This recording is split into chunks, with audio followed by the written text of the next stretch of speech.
Alright, welcome to this tutorial. This is where I kind of bring together some of the techniques we've been talking about to edit some of the images that you have for products and other things.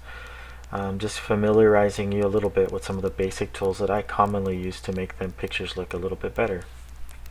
So here I'm using the online tool called Pixlr.com to edit, which is pretty simple, works really well. So here, a lot of you who are using product images, the manufacturer provides images that evidently they don't mind you using, but sometimes they come with extra text and other things around it that you don't really want or really need in your particular case. So how is it that you get rid of this? Well, there's a few things you can do. One of them that's common is cropping, which means cutting out a certain area. So in this case, if I want to get rid of the text, I would click my crop tool and draw around it, hit enter, and it would cut out everything but what I highlighted. But the problem with that is the only convenient place to crop this will also cut off the picture. So rather than doing that, I'll show you a quick other technique that works pretty well, and that is using the eraser tool. So in Pixlr.com, once the image is open, one of the first things you want to make sure to do to make sure you can edit it is go to the layers box to the right, and with that highlighted, you'll notice it's got a padlock that keeps you from doing anything to it. At least in Pixlr, it's protected by default. So I'm going to double click the padlock, make it ready for editing, and now I can begin to use my eraser. So now in this case, I'll go over to my tools, and usually there's an eraser of some sort in most image editing programs, and here it is. So I'm going to click that, and with my eraser active and this layer active as well, I can go ahead and begin to erase what you see.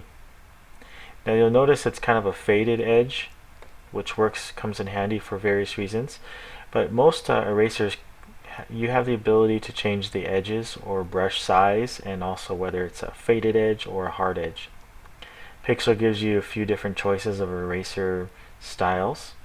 If we pick a large eraser with a solid edge, it becomes 200 pixels big, and if I click my mouse, I can erase, or hold my left mouse button and move, and it erases like that. So this is a pretty good size circle brush, so I'm going to go ahead and erase the rest of this text.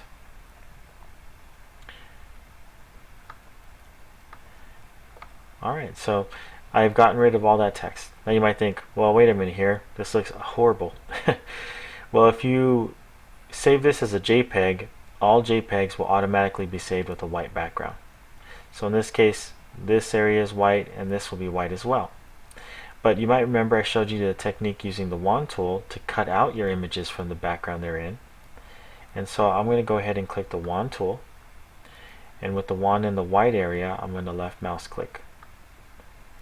Looks like it's not bleeding into the actual object I don't want to delete, because there's good contrast in this particular image. So I'm going to hit delete. Looks like there's a little white there. Click in there, delete. A little bit there, click in there, delete. And in Pixlr, you'll want to click outside this image in the gray area outside to get rid of that highlighted area. For some reason, if that remains and you try to use another tool, for some reason Pixlr won't let you use the other tool. So I just like to click my grabber tool just to make that active. So you'll see that I can move this around using my grabber tool, set it in the middle, and then if I like, I can actually resize this a little bit by editing and free transforming, grabbing the handles, keeping the proportions pretty good, and hitting enter. Now if I don't want the picture so big, I can actually crop around it, hit enter, and now it's perfect size. So those are some of the tools that we showed you how to use already. If I want to, I could use the text tool and add some text around it, which works pretty well. And if I want to fill the background, I can actually do that here with the paint bucket tool, changing colors perhaps to a red, and then clicking in this blank area, and there it is. Now you'll see there's some that you have to erase because that wand isn't perfect, but once you erase that little white line, you'll have a nice background behind it if you so desire.